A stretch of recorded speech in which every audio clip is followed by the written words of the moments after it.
Thanks for listening to another episode of Riftwalkers. Before we get to the show, we wanted to share a quick word from a very funny podcast, our friends over at Roleplay Retcon. At Roleplay Retcon, we remake famously disappointing movies using comedy, hindsight, and tabletop RPGs. We take a second pass at guilty pleasures like Batman and Robin or Indiana Jones and the Kingdom of the Crystal Skull, and even some controversial favorites like Twilight. But I love those movies. We do too. At the end of each series, we compare our vision to the original films because why the f*** not? I can't wait to listen to Roleplay Retcon on nerdsmith.org or wherever you get podcasts. I'm gonna listen to it before you do. Now here's Riftwalkers. After battling it out in ice caves that led to strange illusions plaguing the minds of some of the party members, with the defeat of this strange creature they'd come upon, and everyone regaining their senses, the party now finds themselves again in this treacherous labyrinth of ice and reflections. Val is gonna, blink back to himself and look absolutely horrified and say, Did I just cast Fireball at all of you? Quite, yes. Very successfully. Well, it is all right. We are fine. And you have inadvertently defeated our foe. Good job. 'Cause that's something, I guess. I think he just looks a little blankly at the floor. Anyways, Rolander finishes patting out some of the singes and flames that are on his cloak, and he starts perusing the room looking for any sign of an exit. Yeah, can I investigate the room as well? Both of you roll investigation checks. Does my passive 24 net me anything? It does not. Rolander got a nat 4. I have a calc 20. As both of you start looking around the room, running your hands along the ice, feeling the cracks, feeling the shifts and the divots, the changes, the turns, you don't find a doorway, per se. You find little halls that run on as far as, 6 or 7 feet, but then they just end in dead ends. And you find these pretty often. There are also a number of alcoves that extend, just 1 or 2 feet outward, ridges and bumps in this wall of ice around you. But a doorway proper eludes you. I could pass wallet if we wanted, but I don't know where the best place to cast that would be. Lerot's still feeling the effects of his tiredness, just because, he was exhausted briefly, and the 2 giant axe wounds in him. Upon seeing both Val and Rolander, the 2 people who could conceivably help him because of his gigantic lack of life, he says, "Not to be a pest, but if one of you who can control the universe by merely enforcing your will upon it decided to, help me, I might appreciate it. I do understand that I can take a hit or 2, but it doesn't mean I like having gaping wounds that are bleeding currently." And you see him, he's just holding his side together from where Brinier had just sliced him open, and he's got this very grumpy old man look on his face. And he's staring straight at Val, but he occasionally glances over towards Rolander. Yeah, sorry about that, old man. No, it was a fair hit indeed. Nothing to apologize for. And besides, Brynjar has done something that I can't say I've seen anyone ever do, which is humble you to the point where you actually ask someone for help. Then he comes over, places his hand on your side, and very similar to what happened with Val earlier, the sparks come down and you feel yourself completely healed. Lerotz then responds, I am offended, Erlander. I am an immensely humble gentleman. To request your senses is merely to accept that sometimes it's better not to bleed out onto the ground. Though I do thank you. Well, I think we should find our way out of here, don't you? Indeed. Do we want to try Passwall? All right. Any place in particular?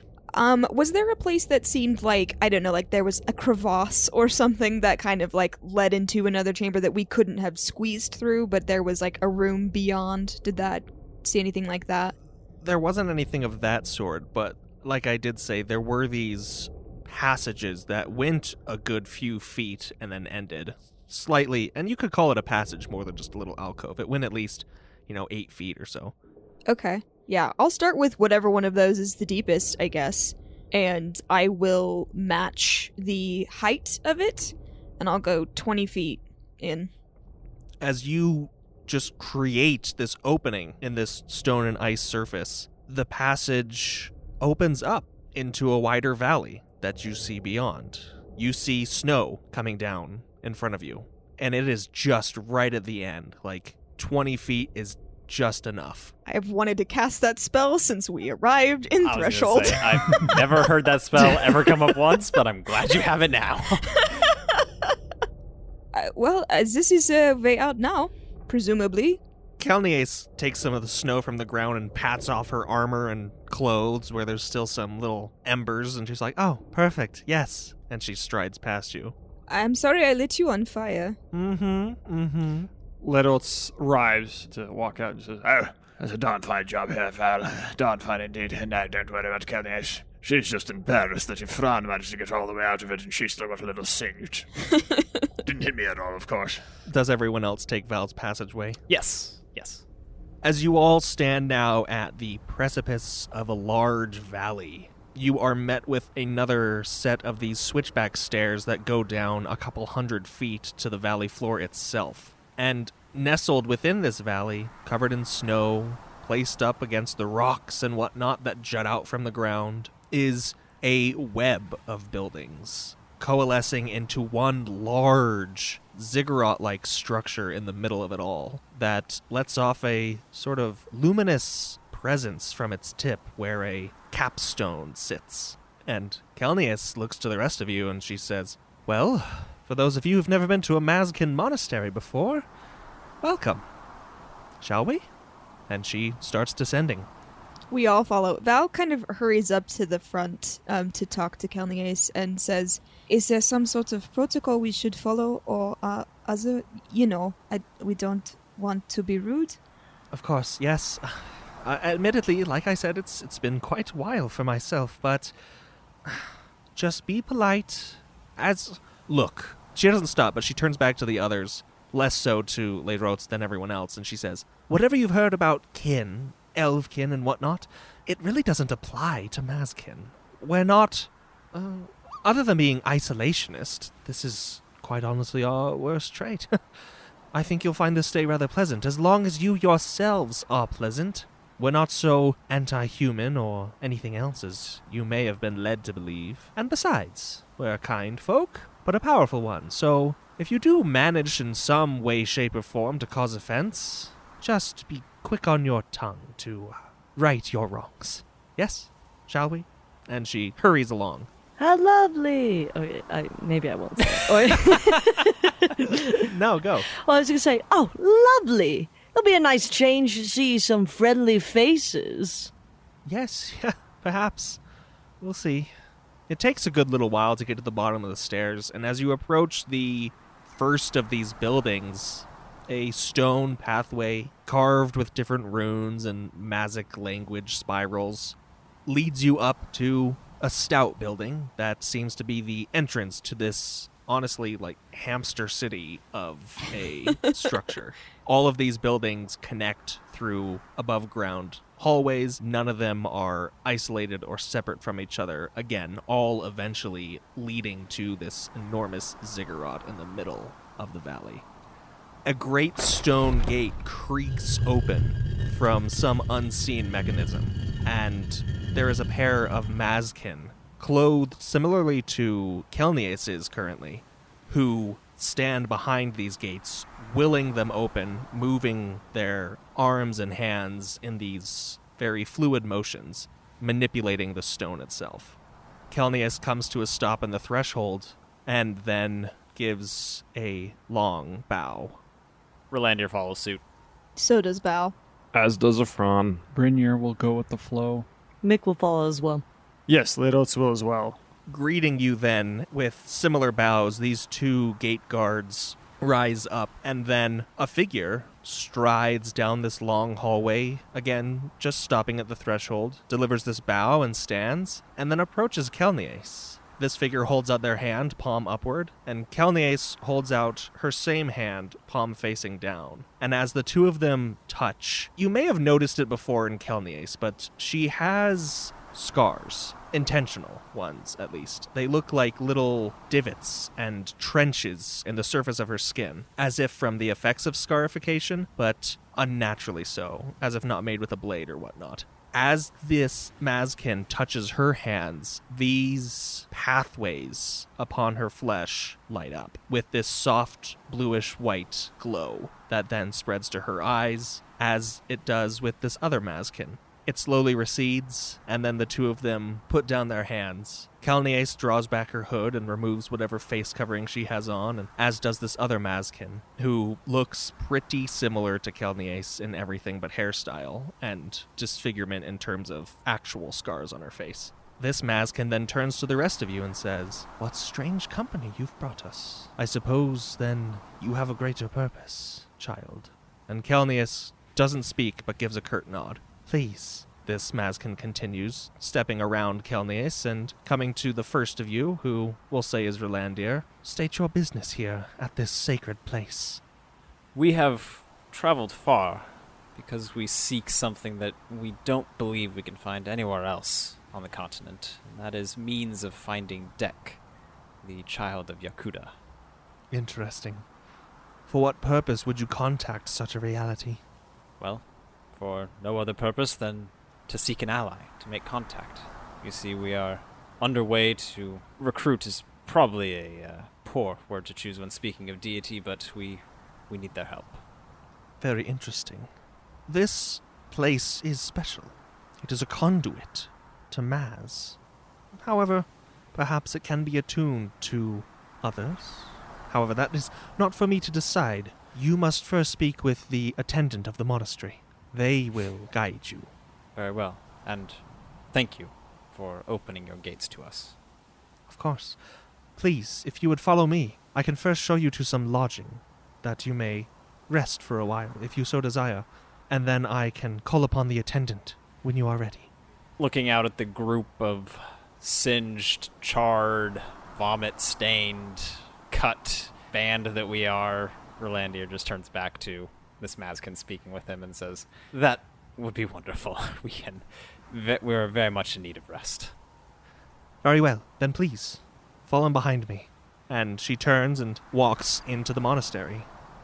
And we all follow. The gates close behind you in the same manner that they were opened, seemingly done by the simple manipulation of the very stone that is their construction. There are small lanterns set upon sconces that are inlaid with these sort of luminescent crystals, similar to the capstone that you saw from outside, but on a much, much smaller scale, that lend the inside of these halls, which, as you look about and walk through, are pristinely decorated, a sort of greenish-bluish ethereal light.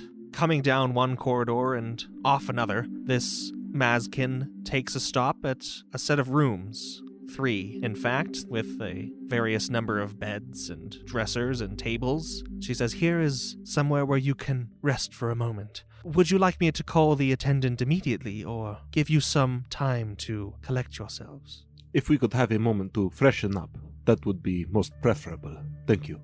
"As you wish." And she excuses herself and walks away.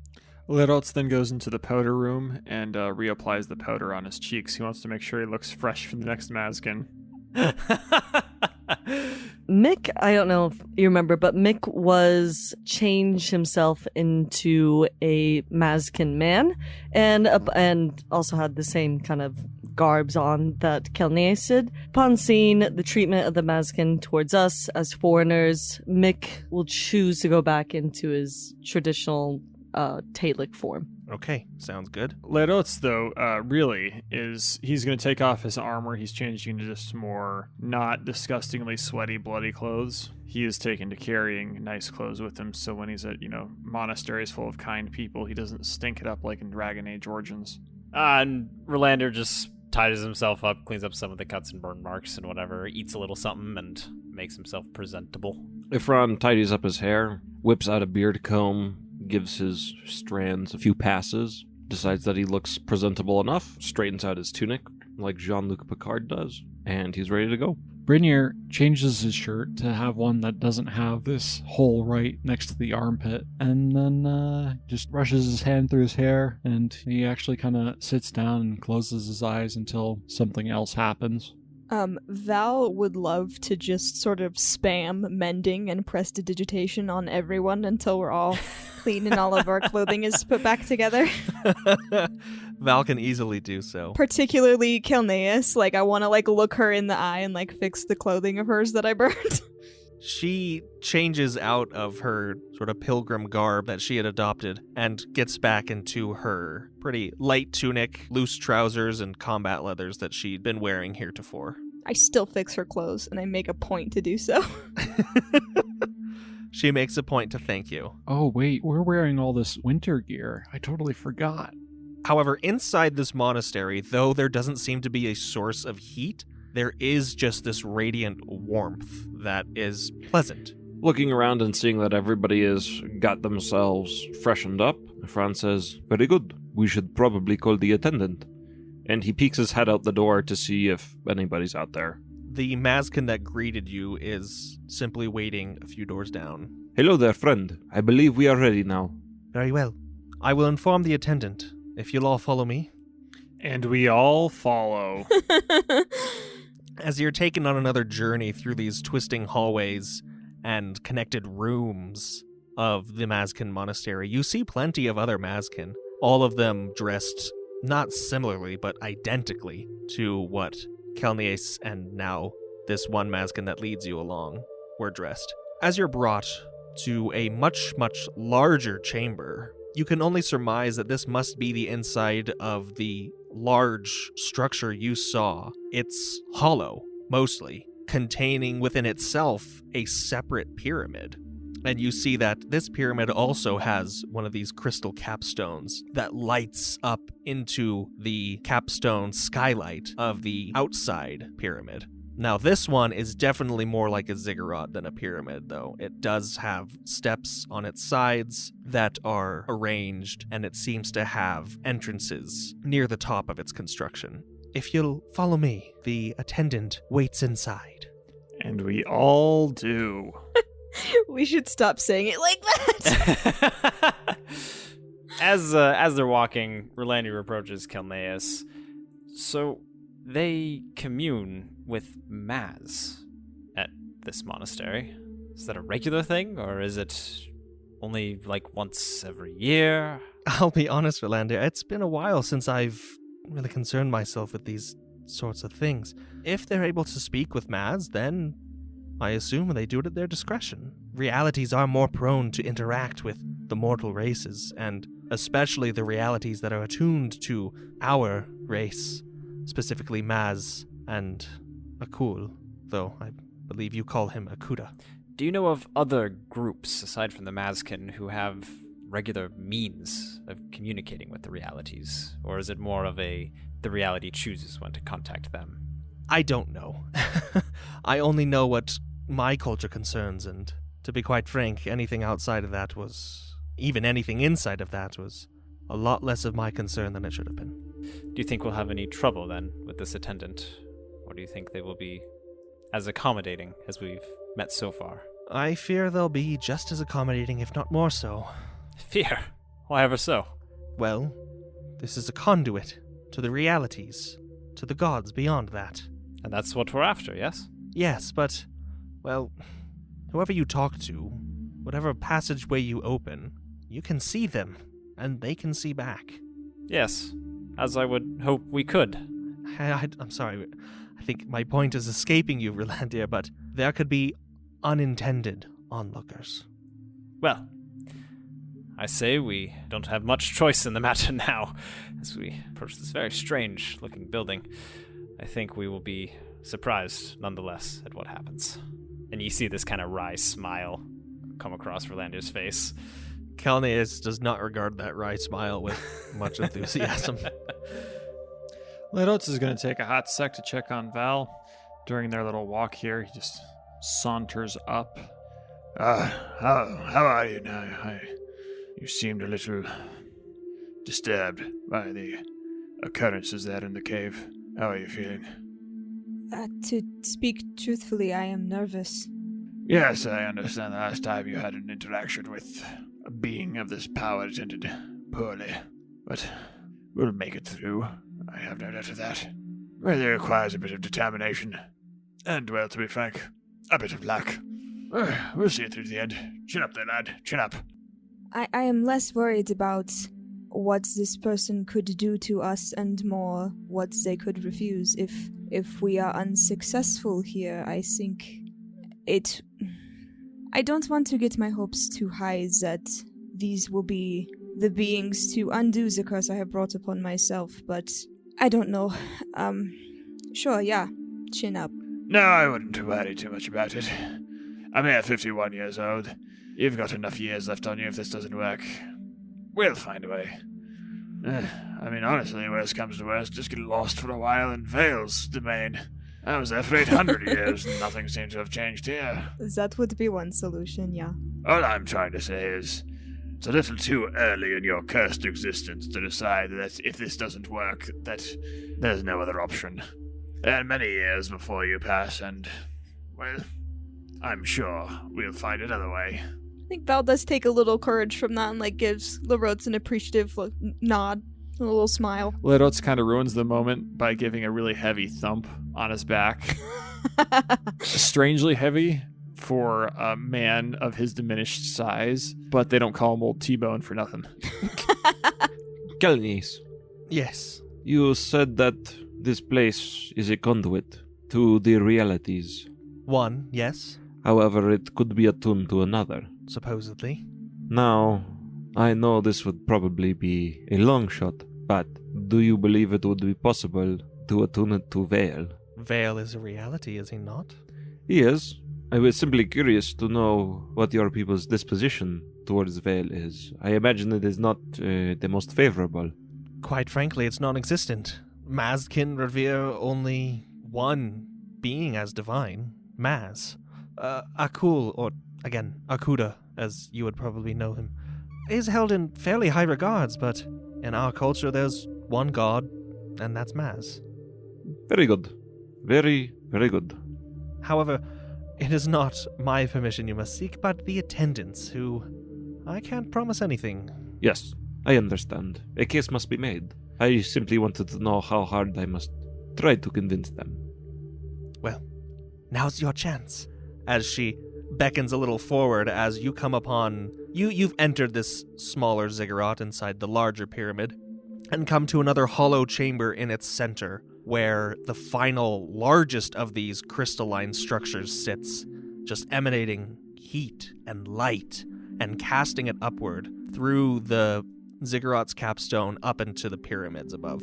And it seems it's not in front of you. It is embedded within the floor. So the floor is basically this glass surface that you can see down into this pit that appears, quite frankly, bottomless, stretching on far beyond and below this light that emanates from this gigantic crystal. Kneeling in the middle is a Mazkin, again in identical robes to this one that's helped you and that Kelnies previously had on. Looking at them, this helper says, "That would be the attendant. If you'll excuse me now, I will leave you to your business." And she departs. Kelnes, would it be proper for you to address the attendant first? And she just kind of leans into Rolandir and I'd really rather not. All right, then. And the smile grows wider, and Rolandir approaches the attendant. What a little scamp. So you said the attendant was kneeling. Are they paying attention to us? Are they acknowledging we're there? Or are they, in a Zen type mode? They are looking right at you. Great. Then Rolandir approaches and tries to appear as respectful as possible, does a short but respectful bow in front of the attendant, not knowing whether or not that's appropriate, but does it nevertheless. The attendant stands as you do so.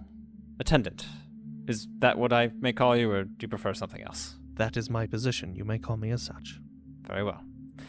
My friends and I have come a long way hoping to seek communication with Deck. We understand that this monument is attuned for communication with Maz, but it has been suggested to us by those here that it could be altered. We have come to seek your permission to do so.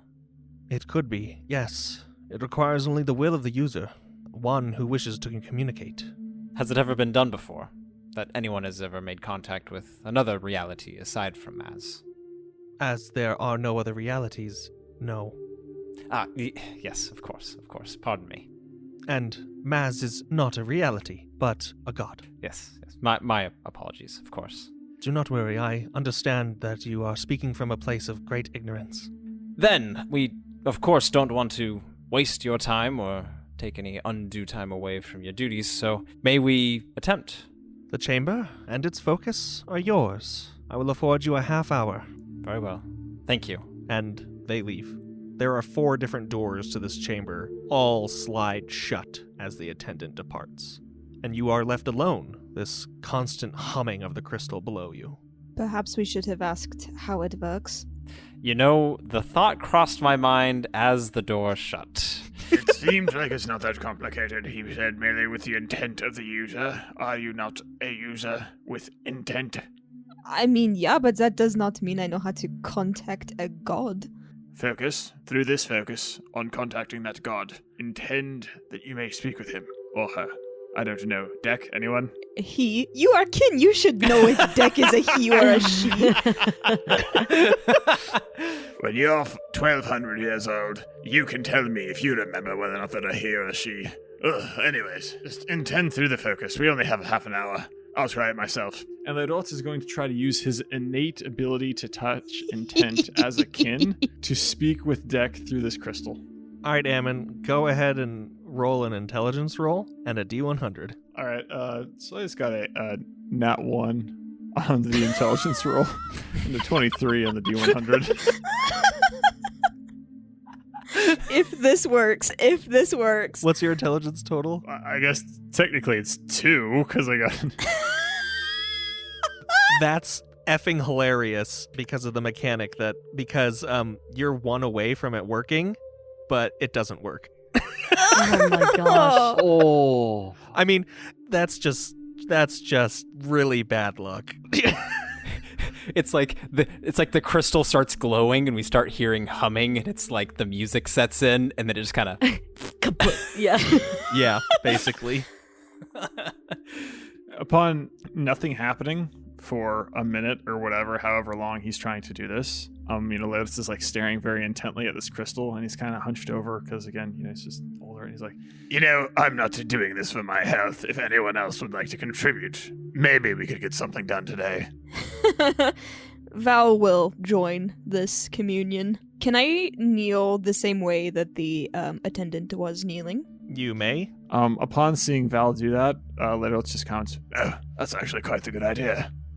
I should have thought of that. He was just kind of staring at the crystal. And Relander says, obviously you have to kneel, Lerots. Gosh, he had no idea that he was going to kneel. He's just following Val completely. Kalnia's joining in this little grouping that you have, looks to the others and says, it might be advantageous for all of us to participate. I agree, but at the same time, let's make sure that we all have our focus on the right objective. From the will of the user, right? Yes. We are trying to speak with Deck, no? Yes, I believe that is all of our intentions. And do you have any other suggestions, Calneus? Perhaps specific words to say, maybe, or thoughts to think aside from merely our intentions? No, like I said, I was never too ingrained in my own culture to begin with, and all this here is a bit beyond me. So... Perhaps we should also say his name, call out to him to see if he's listening. Deck? Are you there? Are you there, Deck? It's me, Ifran. So, Relander kind of scoots over from his kneeling position to accommodate the room for anyone else who is joining. I think that's a wise idea, Fran.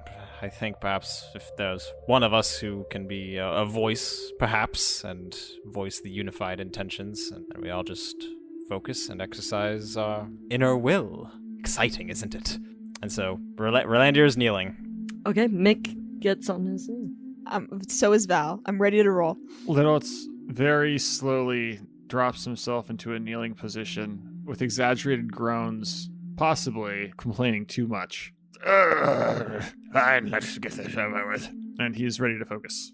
Kelnias, who looks around the group, who's now all kneeling together, she says, well, would anyone like to volunteer, I guess, to be our collective voice?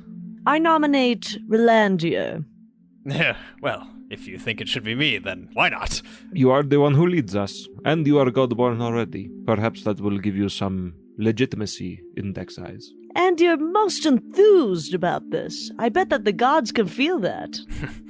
Hopefully they do not take offense to it. Very well then, we are all ready, and we can begin. And he receives nods from the group and begins. Deck, son of Yakuda, we wish to speak with you and to make contact, that we may see you face to face. Will you receive us? You feel a shimmer beneath you as the glass you're kneeling on vibrates. The light of the crystal intensifies, and then all of a sudden dims. In the bits of dust and whatnot that you see floating around the room, it looks as if everything has come to not a standstill, but slowed immensely. And you hear a voice echoing throughout the inside of this structure in Kinlish. And it says, "You have called upon a reality. I am unfamiliar with your kind, with this place, though it is not too foreign from me. Tell me, mortal, what is it that you require from the first son of the Elfkin?" Deck, thank you for making contact. We have reason to believe that a great threat is posed to all of Egadon. We have encountered many who have proliferated this threat, who are carrying out the actions of the one who is laying out the great plan. We hope to put a stop to it. And for that we need your help, and also that of your parent, Yakuda. You are human, but you reek of sanguine, and I smell no kin upon you. Though one of you is a blood brother of mine. Your blood is different, changed, and the other, a daughter of Maz and Akuda.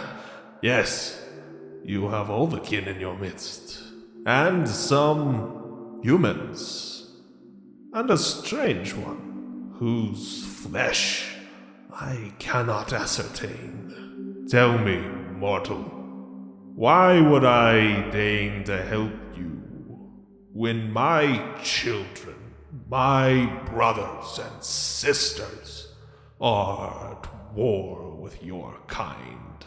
And tell me, those of my flesh and blood, why you would stoop to help these, our enemy. Do you not know the stories?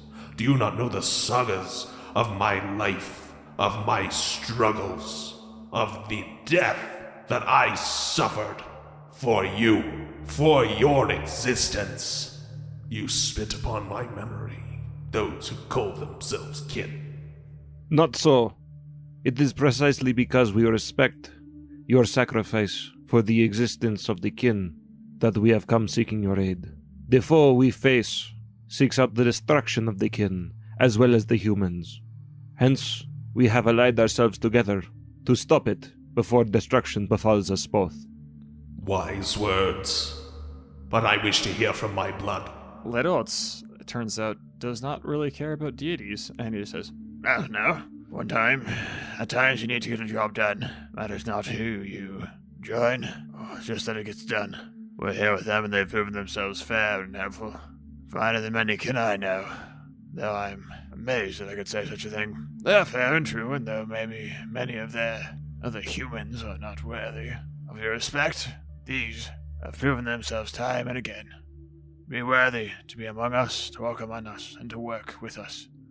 To demean them so is to disrespect all of the kin. And you, changed one. Val, you feel a little tingle. Can you testify? I can, yeah. We come here together to seek your aid in saving the world for all. I personally do not believe that the kin are superior to humans in any way, but the Rots, and I disagree on that in many aspects, and I think that his words speak louder than mine in this instance. That he would come here and request help for humans means more than anything I could possibly say.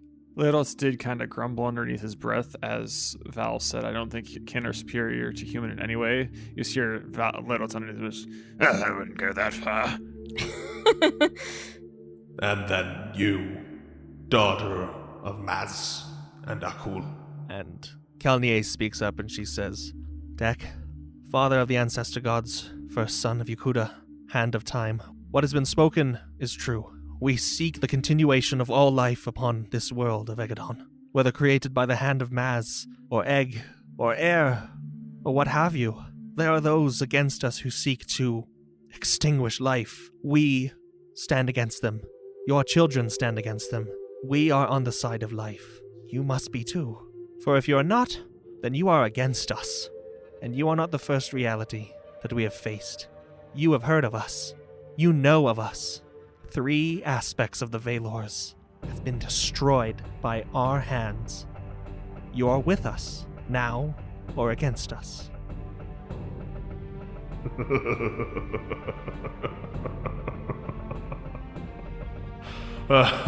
Bold.